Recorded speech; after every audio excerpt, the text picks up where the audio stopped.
Le respect ne se quémande pas, on l'impose à travers des comportements et des actes. Dans cette vidéo, on va voir ensemble 7 principes, 7 règles. Si tu les maîtrises, je ne te garantis pas qu'on ne va pas te manquer de respect une fois, mais ça n'arrivera jamais 2 fois. Ces 7 règles-là te permettront de te faire respecter et de vivre convenablement dans la société, que ce soit dans ton business, au travail, mais aussi dans la vie de tous les jours ou dans tes relations. Avant de commencer à te partager ces 7 règles-là, mais surtout des anecdotes concrètes et prouvées qui vont avec, laisse-moi te dire que j'ai décidé de faire un petit cadeau, un geste incroyable pour ce mois qui arrive. Je vais accompagner 5 entrepreneurs, seulement 5 pour le mois de mars qui vont se rajouter à mon programme de formation. Pour cela, c'est assez simple. Je te mets un lien dans la description, c'est sur sélection parce qu'il y a énormément de personnes qui sont intéressées, c'est des centaines et des centaines, mais on met un lien de réservation d'appel. Suite à ce petit appel de 10-15 minutes, si tu es éligible, on te prendra dans le programme avec les conditions bien évidemment. On pourra t'accompagner pour non seulement travailler ton business et essayer d'être le plus clair possible là-dessus, gagner en visibilité sur les réseaux avec les bonnes stratégies qu'on te partage et te donner aussi accès à notre formation en ligne qui a une valeur de plus de 700. Tout ça compris dans un petit pack pour juste faire plaisir parce que c'est le Ramadan. Si tu veux, le lien se trouve dans la description de cette vidéo-là pour réserver un appel. Il y en a qui vont dire « Oh, je n'ai pas de carte bancaire ». Bah, c'est déjà une sélection que nous on fait parce que si tu veux gagner de l'argent sur Internet, que tu ne sais même pas comment recevoir de l'argent sur Internet, c'est qu'on n'est pas encore dans le même match. Il faut encore chercher ton match. Ça, c'est la vérité. En plus de ça, si vous n'avez pas mon livre Les mots pour les mots, il est disponible sur Amazon. Vous avez juste à taper Les mots pour les mots. Sinon, le lien se trouve dans la description. Ou sinon, si vous êtes en Afrique et que vous n'avez pas Amazon, le livre il est disponible dans beaucoup de pays. Il y a un numéro dans la description. Vous appelez ce numéro, vous contactez ce numéro. On pourra vous rediriger vers nos différents distributeurs en Afrique. Maintenant, sans plus tarder, quelles sont les 7 règles? On commence directement par la première. Là, je vais vous dévoiler les meilleures règles, les meilleurs principes de tous les temps pour se faire respecter après analyse, après beaucoup d'expérience. La première règle pour se faire respecter sincèrement, c'est lorsque le respect n'est pas servi à une table, vous quittez cette table-là automatiquement.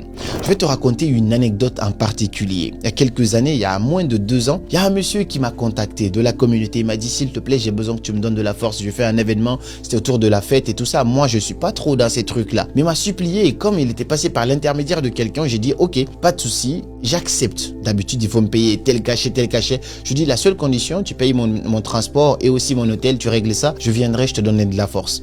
J'ai communiqué pour cette personne-là, je l'ai aidé, j'ai partagé sur mes réseaux, j'ai invité les gens à venir. Cette personne-là avait besoin de moi à ce moment-là. Et à un jour de l'événement, on voulait que je vienne vendredi parce que l'événement c'était samedi, mais pour animer un petit truc en plus. Mais c'était gratuit, je venais tout ça pour donner de la force.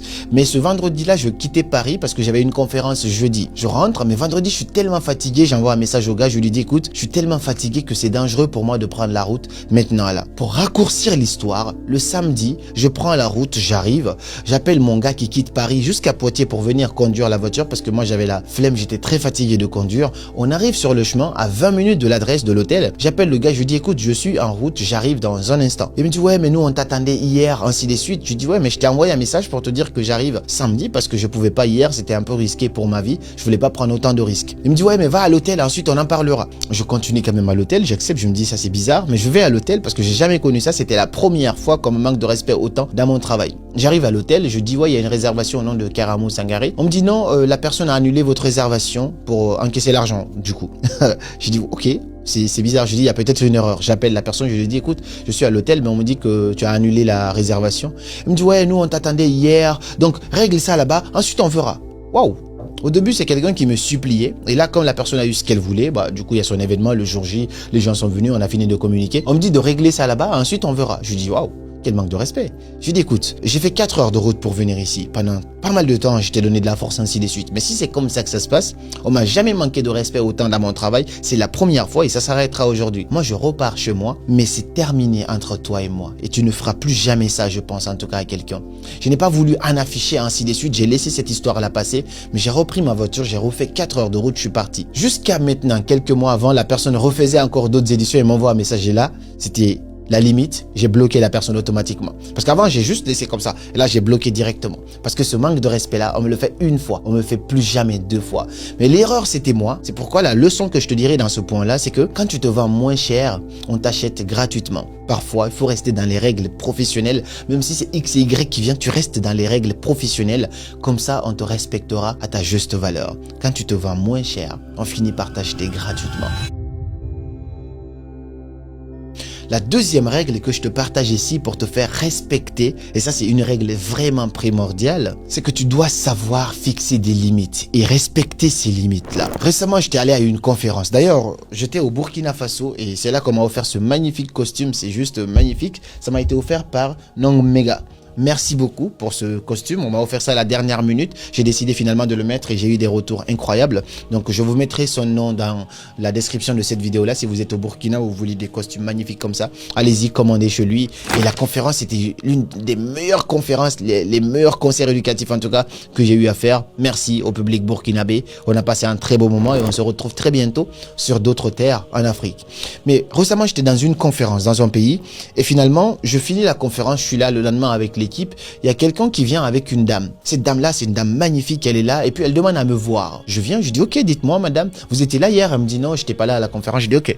Et là, on commence à discuter. Elle dit à son ami de prendre le téléphone, de nous filmer. Moi, dans ma tête directement, c'est à moi, tu vas filmer pendant qu'on est en train de parler. Ça veut dire tu vas faire croire aux gens qu'on est amis ou qu'on se connaît ou qu'on est en contrat alors qu'il n'y a rien. Je suis juste là pour t'écouter. J'ai dit non, je suis désolé, mais je ne veux pas que vous filmez. J'ai imposé ça comme ça. Elle a dit ok, désolé, pardon. Je dis ok, on a discuté. Pendant la discussion, elle me pose en fait son souci en me disant que c'est quelqu'un qui avait du mal à se faire respecter, c'est quelqu'un qui avait un petit peu du mal à dire non, les gens abusaient d'elle. Je lui ai donné un exemple concret. Je lui ai dit écoute, là tout à l'heure tu es venu me voir et tu as demandé à l'autre de nous filmer. J'ai imposé ma limite, j'ai dit non. Et est-ce que ça a empêché qu'on discute après? Elle a dit non. Est-ce que tu m'as pris pour quelqu'un de méchant? Non. Juste, je suis quelqu'un avec des principes et j'ai essayé de respecter ces principes-là. En retour, ce qui s'est passé, tu m'as automatiquement respecté encore plus. Elle dit oui. Je lui dis bah c'est comme ça. Parfois, tu imposes tes limites. Tu peux dire non aux gens parce que ça c'est un principe à toi et quand tu respectes tes propres principes, les autres aussi respectent tes principes. Essaye ça, que ce soit dans n'importe quel domaine, mais je t'assure que ça fait une différence considérable.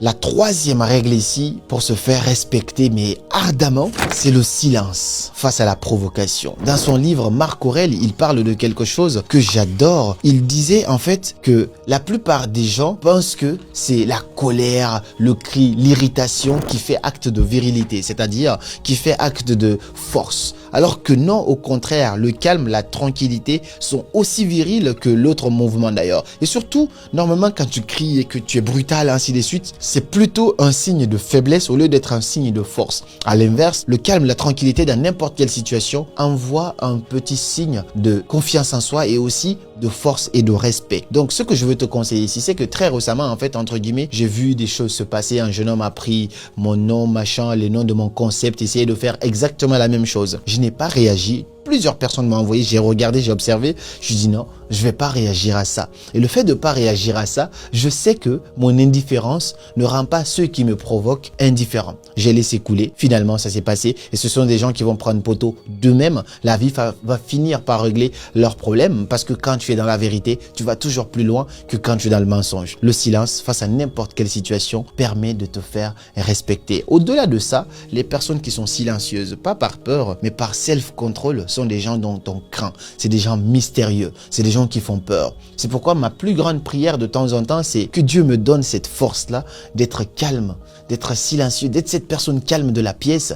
Parce que souvent, les personnes les plus calmes de la pièce sont les plus dangereuses. Et c'est ce que j'ai envie de devenir. Quatrième principe pour te faire respecter abondamment, et c'est là, c'est une pépite, je la tire aussi de ce livre de Marc Aurèle qu'on appelle « Penser pour soi-même ». Ce principe-là, c'est quoi?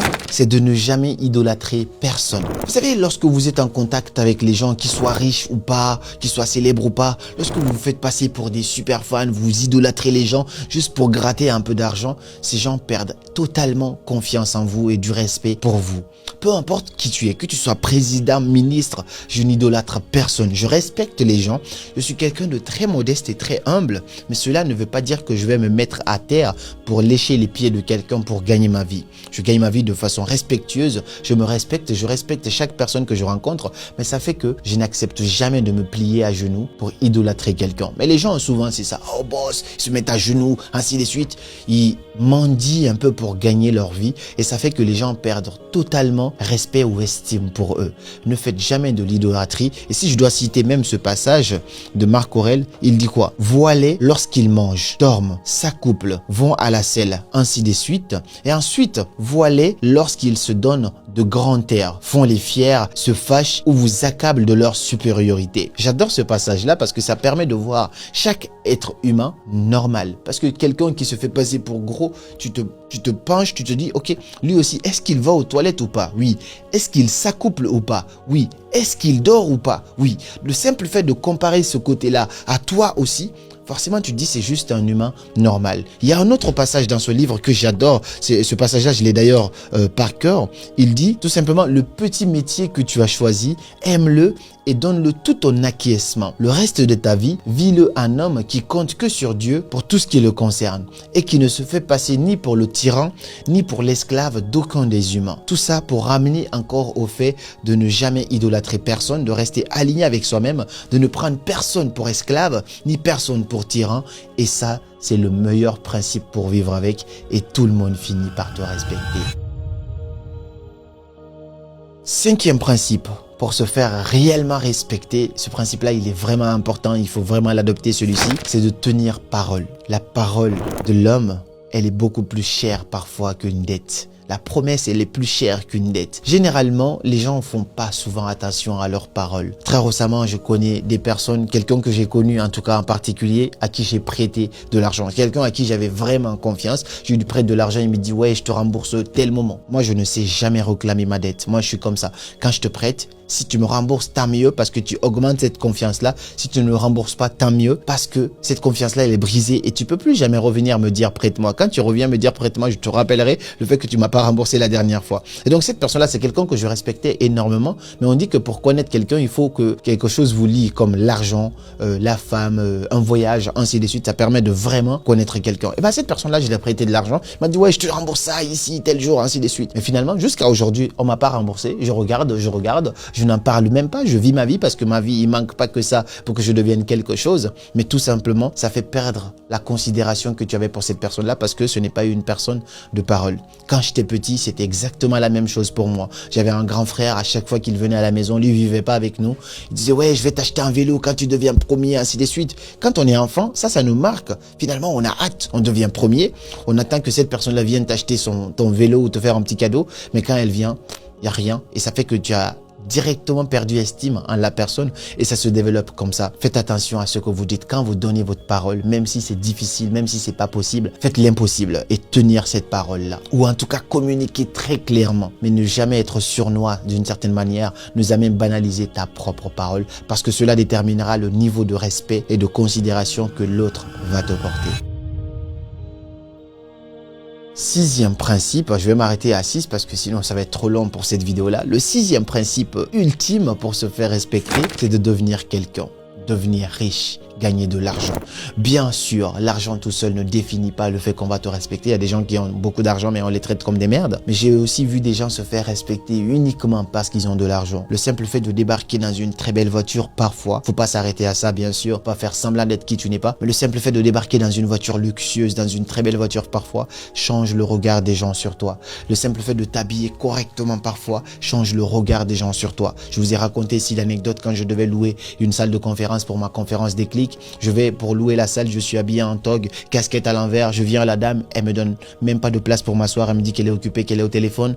Le lendemain, je vais chez le coiffeur, je reviens, il n'y a pas de casquette, je mets un costume, je m'assois. La dame, elle était occupée, elle m'a quand même donné de la place, elle m'a servi à boire, elle m'a dit vous voulez boire un café ou un thé, ainsi de suite. La façon dont tu vas te présenter aux gens va définir comment ils vont te percevoir. L'être humain ne peut pas percevoir ici, est-ce que tu es respectueux ou pas, est-ce que tu as de l'argent, non, c'est comment tu vas te présenter. Si tu t'habilles dignement, on te traitera dignement. Si tu t'habilles respectueusement, on te traitera respectueusement. Si tu t'habilles en gangster, on te traitera en gangster. C'est exactement comme ça que ça se passe. Même parfois, je suis arrivé à des rendez-vous, j'ai débarqué. C'était pour négocier un truc, j'ai fait exprès, je suis arrivé dans une voiture extraordinaire. Je gare la voiture. Faut pas faire ça tout le temps. Je gare la voiture et directement, le regard, il change sur moi. La façon dont on te traite, il change. Si d'habitude, on doit te donner 100 € pour faire ci, on te donnera 300 € finalement parce qu'on voit déjà dans quoi tu es venu. On sait que ton niveau, il est là. Donc, on peut pas te proposer quelque chose qui est là. Voici des petits principes, des petites astuces à utiliser dans la vie de tous les jours. J'en ai cité 6. Dans d'autres vidéos, peut-être je vais essayer de partir sur le 7e. Je voulais en tout cas te partager ça. Dis-moi parmi ces 6 principes-là, quel est le principe qui te parle le plus? Quelle est